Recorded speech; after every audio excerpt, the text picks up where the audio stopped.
episódio número 6 do Edcast, alterações na CAT.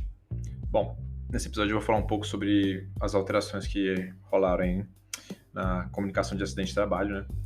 E essas alterações saíram pelo Ministério de Economia / Secretaria Especial de Prevenção do Trabalho e foi a portaria número 4.334, do dia 15 de abril. Então, foi bem recente, né, a data de publicação desse episódio. E a principal mudança, resumindo, né, todo o documento, foi que a CAT passou a ser aceita agora, né, emitida exclusivamente via digital. Ou seja, não existe mais aquele documento físico, né?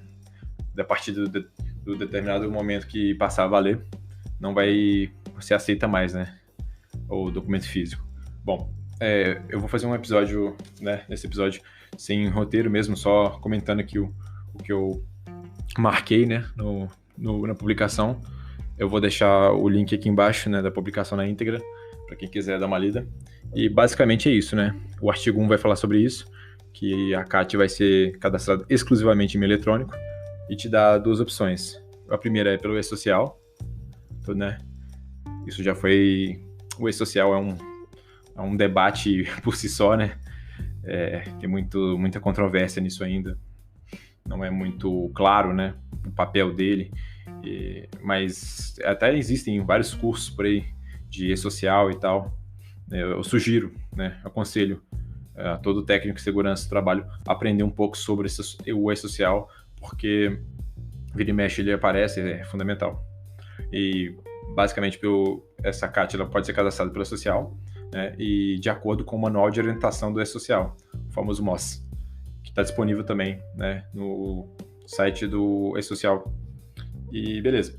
Essa categoria a ser preenchida é S2210, né, para a emissora da CAT, e ela se encaixa em três parâmetros, três classes principalmente, que é quando o empregador, né, em relação aos seus empregados, ou seja, o empregador, né, emitir a CAT em relação ao acidente de algum empregado, empregador doméstico, né, mesmo conceito, e por fim a empresa tomadora de serviço, né, ou na falta o sindicato da categoria. Beleza, isso é só, assim, quem vai poder emitir a CAT pelo e-social, né?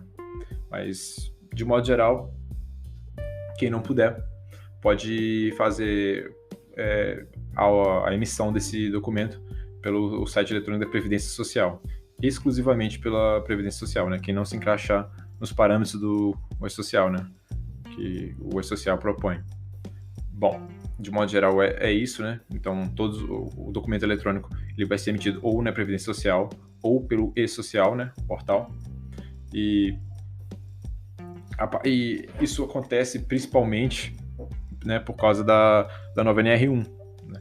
As alterações que a gente teve, né, na nova NR1, que ainda não está em vigor, muito importante lembrar, mas vai entrar, assim, espero eu, até o final do ano, né? Se não ocorrer mais uma alteração, não prorrogar o prazo mais uma vez. E essa NR1, ela trouxe, né, essa modernização dos parâmetros dos documentos ali, né? Trouxe a possibilidade dos documentos serem eletrônicos digitados, né? E eu sabia que quando eu li a NR1 pela primeira vez, eu sabia que isso ia alterar muitas coisinhas, assim, muitos documentos que a gente tem na área de saúde e segurança, né? Então, esse passo que a gente está tendo é nada mais, nada menos do que uma consequência dos passos que a gente já vai vendo, né, pela modernização das NRs. Então, eu acho que está tranquilo, acho que não foi uma surpresa para ninguém, né, da área de segurança, e, de modo geral, também não é algo assim que a gente não esperasse.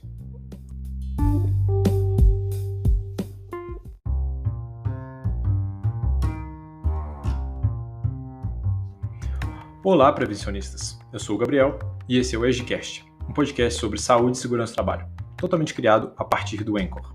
O Anchor é uma plataforma gratuita, onde você pode criar, editar e compartilhar o seu podcast, tudo usando apenas um único aplicativo. O Anchor também consta com um sistema de monetização, onde você pode receber, mesmo que o seu podcast não possua uma grande audiência. Para começar o seu, basta instalar o aplicativo do Anchor, disponível tanto para Android quanto para iOS.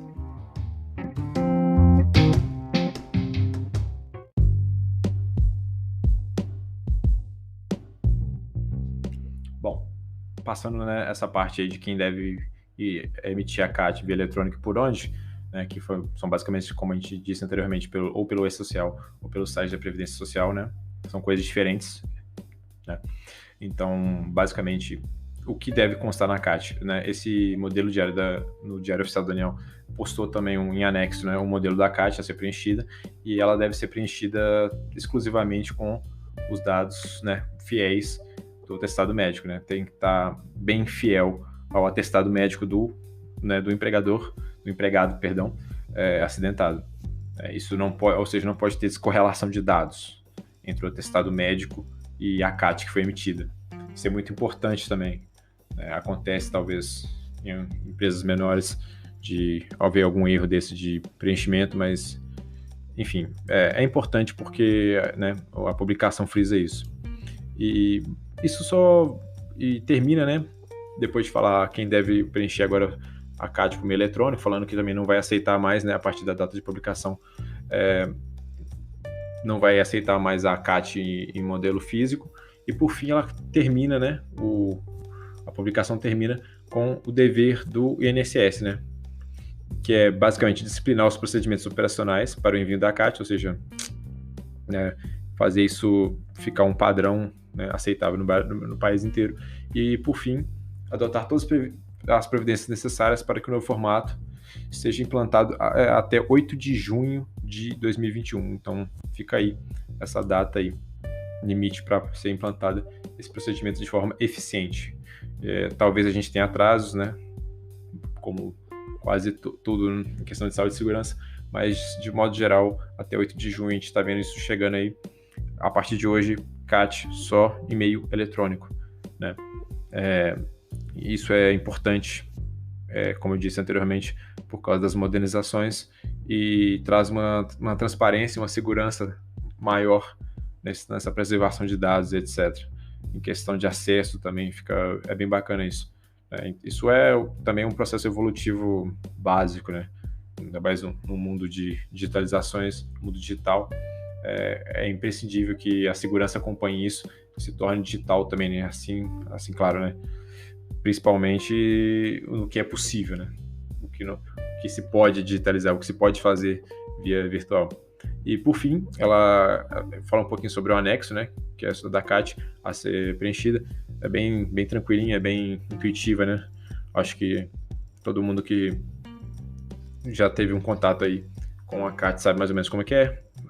Mas o que mudou um pouquinho agora foi a parte 4, né? O número 4 lá, que é a fonte de cadastramento. Aí você vai marcar se é E-Social ou CAT Web, né? E o número da CAT, etc. Vai ter o emitente, o empregador, razão social, o nome do empregador, etc. E tal, o acidentado, nome, CPF, sexo, estado civil, CBO, coisas básicas, o tipo de acidente ou doença, após quantas horas de trabalho, tipo, doença, trajeto, etc. e tal. Continua sendo um documento assim, fundamental e bem completo, né? São várias coisas a preencher. E por fim, é muito importante, né? Depois no número 50, observações, depois de observações, né? Que a CAT é obrigatória mesmo no caso em que não haja afastamento do trabalho. Isso é muito importante, né? Porque às vezes você tem acidentes, ou pequenos acidentes, ou quase, né, acidentes ali, que alguns consideram quase acidentes, mas são acidentes que não gera afastamento do trabalho, né? Após ali medidas de socorro, né? Socorros imediatos, não tem porquê, né? O médico do trabalho lá responsável, né? Que vai assinar isso aí, ele decide que não é necessário o afastamento do trabalho. E porque já que não teve esse afastamento do trabalho, né? O pessoal vai achar que não tem que emitir CAT. Isso é um engano, um equívoco. Tem sim que emitir a CAT, né? Isso é um dilema, assim, principalmente para quem está começando, mas não tem dúvida, tem que emitir CAT. Outra coisa também é perder esse medo, né, de emitir CAT. Achar que é prejudicial para a empresa, né? Não é prejudicial para a empresa emitir CAT. É prejudicial para a empresa você fazer uma segurança de papel, né? Aquela segurança ali que não protege o trabalhador efetivamente e está lá só para cumprir tabela. Então é importantíssimo, né, ter essa consciência. Você não vai prejudicar a empresa emitindo CAT. É claro que você não vai emitir CAT para qualquer coisa, assim, tipo, sei lá, torcer o pé, dando um exemplo bem bobo, né? O cara, sei lá, tropeçou, você vai emitir uma CAT. Não é assim. Mas também você tem que perder o medo né, esse medo, esse receio de cumprir com a lei, né? É até engraçado falar assim, mas acho que assim fica mais fácil de entender. Esse receio de cumprir com a lei, porque isso não é fazer segurança, entendeu? Proteger a empresa desse problema que aconteceu, ou maquiar esse problema para que ele se torne menor, não é fazer segurança. Fazer segurança é tomar medidas, né, necessárias e cumprir com o que está na lei, é claro, mas não só o que está na lei, porque o que está na lei é necessário, porém não suficiente, né? Então a consciência e o bom senso, né, do profissional de segurança conta muito em todas as decisões dele do dia a dia do trabalho. Bom, por hoje foi só. Foi um episódio assim meio rápido, meio no improviso, só para falar mesmo sobre essas alterações. Eu queria trazer isso em vídeo, mas a gente está tendo alguns probleminhas técnicos para lançar os vídeos. Mas uma novidade agora é que o nosso podcast está na Aurelo. A Aurelo é uma plataforma gratuita de podcast, né, totalmente brasileira, totalmente gratuita. É um aplicativo aí disponível para tá na Google Store e deve estar na Apple Store também, creio eu. E eu vou deixar o link aqui embaixo para quem quiser. Nosso podcast está lá no Aurelo e ele é gratuito. E tem caso você queira adquirir o Premium lá, mas não é necessário, né, para acessar. Mas caso você queira, caso tenha interesse em adquirir o Premium, ele funciona muito similar com o Spotify. Você pode usar gratuitamente, porém tem a versão Premium, né? Caso vocês se interessem, considerem apoiar o nosso canal lá, pelo Aurelo. É muito importante pra gente esse retorno positivo aí. E caso não assinem também, o nosso podcast vai estar lá disponível para todo mundo, semanalmente. E assim como nas outras plataformas aí, no Anchor, no Google Podcast, no Apple Podcast e em todas as outras. Bom, por hoje é só e até mais.